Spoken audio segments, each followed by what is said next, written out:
Assalamualaikum warahmatullahi wabarakatuh. Saya Joko Sampuno dari kelas 3E Ilmu Komunikasi. Di sini saya akan menjawab UTS dari mata kuliah Komunikasi Lintas Budaya. Soal yang pertama ada, apa yang Anda ketahui tentang masyarakat multikultural?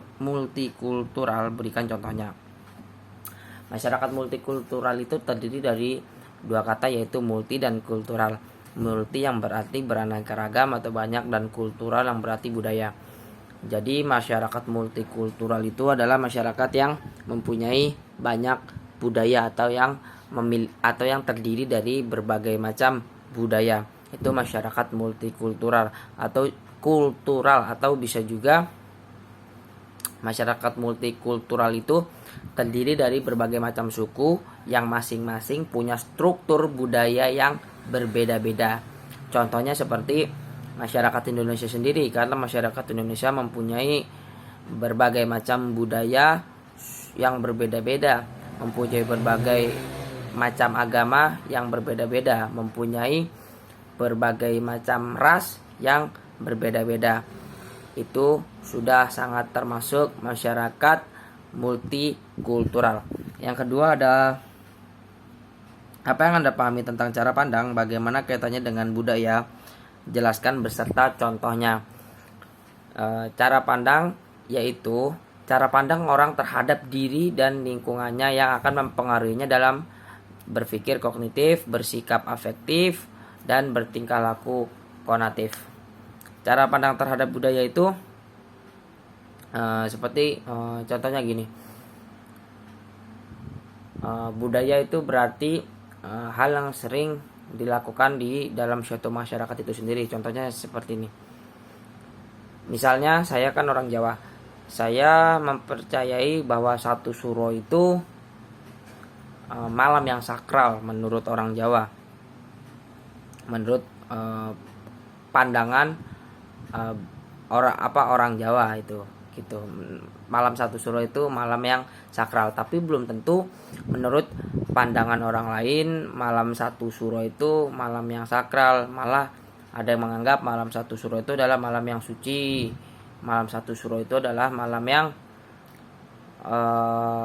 biasa-biasa saja. Ada yang beranggapan begitu. Tapi kalau menurut cara pandang saya atau kepercayaan orang Jawa, malam satu suro itu adalah malam yang bisa dibilang sakral lah gitu. Jadi kalau di Jawa itu, kalau malam satu suro itu orang-orang pada ada yang nyuci keris lah, ada yang ini kalau orang-orang dulu. Tapi kalau Jawa sekarang modern mah ya hampir sama sih, tapi itu kepercayaan orang Jawa dulu yang masih ada diyakini oleh beberapa sebagian orang. Itu cara pandang budaya gitu. Yang ketiga adalah, apa yang Anda pahami tentang bahasa? Seberapa penting bahasa dalam kebudayaan? Jelaskan beserta contohnya. Ya, bahasa menurut Plato adalah pernyataan pikiran seseorang dengan perantara onomata atau nama benda dan remata atau ucapan yang merupakan cermin dari ide seseorang dalam arus udara lewat mulut. Jadi menurut saya bahasa itu adalah, ya benar, hampir sama seperti Plato tadi, pernyataan pikiran seseorang yang akan menentukan sesuatu gitu loh. Contohnya seperti ini. Saya ingin menamai, misalnya ada benda pohon gitu loh. Saya dalam pikiran saya itu adalah pohon gitu loh, karena dari kecil saya diajari itu sebagai benda yang bernama pohon gitu. Jadi pikiran saya, bahasa saya dari kecil sudah menamai benda itu sebagai pohon. Itu yang menurut saya sih bahasa sih. Terus tadi apa?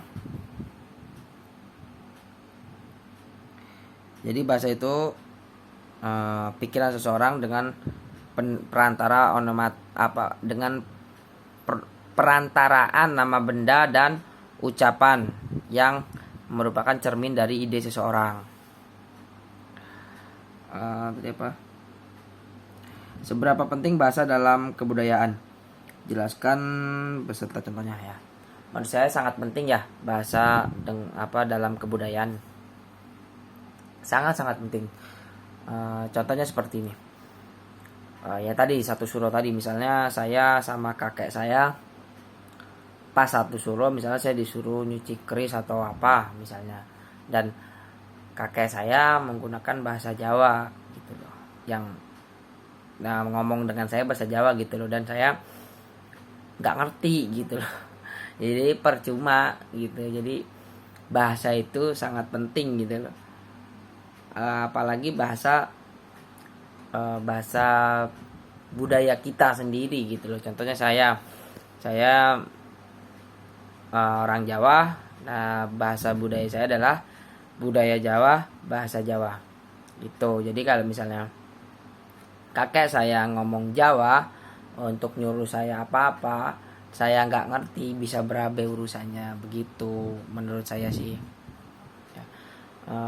Ya tadi ya, bahasa itu juga merupakan simbol yang digunakan dalam proses komunikasi kita, itu bahasa ya tadi.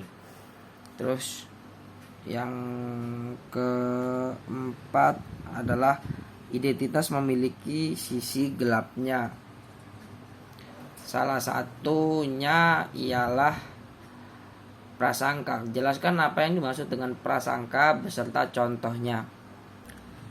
Prasangka sendiri adalah sikap, kepercayaan, perasaan, dan judgement negatif terhadap suatu kelompok dan seluruh anggota kelompoknya. Prasangka itu bisa disebut virus dalam berpikir. Prasangka itu membuat seseorang tidak menyukai seluruh orang dalam ras, suku, dan agama tertentu, sehingga menganggap mereka lebih rendah daripada manusia. Prasangka terbentuk karena pikiran dan perasaan buruk terhadap kelompok tertentu akibat pengaruh dari lingkungan atau pengalaman buruk terhadap seseorang pada suatu kelompok atau individu. Misalnya begini, banyak orang yang ngomong, atau banyak orang yang ngomong bahwa misalnya orang Padang itu pelit, misalnya ya, maaf ya, saya bukan ngejudge orang Padang itu pelit, tapi banyak yang beranggapan banyak yang bilang gitu loh. Contohnya misalnya banyak yang bilang orang Padang itu pelit, dan si orang itu dapat berprasangka bahwa semua orang Padang itu merupakan orang yang pelit gitu loh. Jadi bisa-bisa semua orang Padang itu dianggap pelit sama dia gitu loh. Itu prasangka. Ya, contohnya kayak gitu. Tadi kayak misalnya saya misalnya saya minjem duit sama orang Padang, terus saya nggak dikasih gitu. Saya beranggapan orang Padang itu pelit. Nah, saya beranggapan bahwa orang Padang itu pelit, berarti saya menganggap bahwa semua orang Padang itu pelit gitu loh. Contohnya ini misalnya ya, berarti bukan berarti orang Padang itu pelit, enggak, ini misalnya saja seperti itu. Prasangka itu bisa dibilang ibaratnya virus dalam berpikir. Yang kelima ada inti agama adalah menyediakan petunjuk mengenai bagaimana memperlakukan orang lain dan memperoleh kedamaian batin. Jelaskan tentang asal-usul, asumsi, dasar, manifestasi, budaya, dan ajaran dari agama Islam beserta contohnya. Tadi asal-usulnya asal-usul agama Islam adalah ya berasal dari Allah Subhanahu wa taala. Orang pertama yang Allah ciptakan adalah Nabi Adam alaihissalam, dan orang kedua selanjutnya adalah Siti Hawa, terus lain-lain, dan diturunkanlah kepada Nabi yang paling sempurna adalah Nabi Muhammad SAW. Itu asal-usul agama Islam, dan sampai sekarang Nabi Muhammad SAW menurunkan mengumpulkan Al-Quran dari Allah Subhanahu wa taala melalui malaikat Jibril, dan sampai sekarang masih dibaca oleh umat Islam gitu loh. Itu asal usulnya dari agama Islam. Inti agama dalamnya menyediakan petunjuk mengenai bagaimana memperlakukan orang lain dan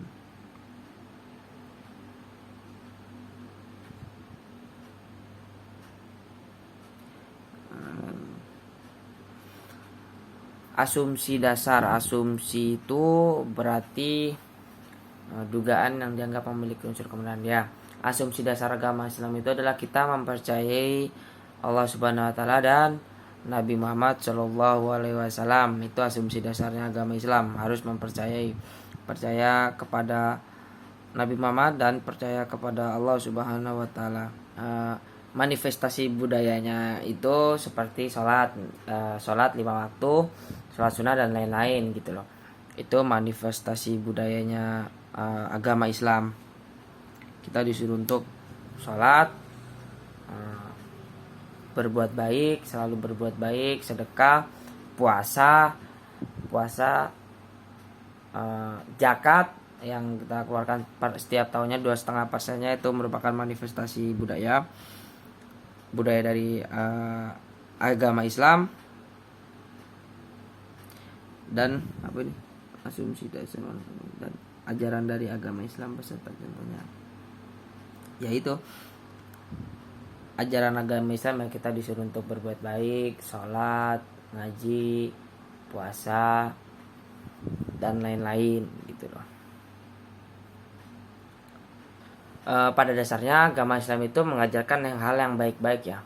Dari dulu saya diajarkan dengan hal yang baik-baik, seperti memperlakukan orang dengan baik,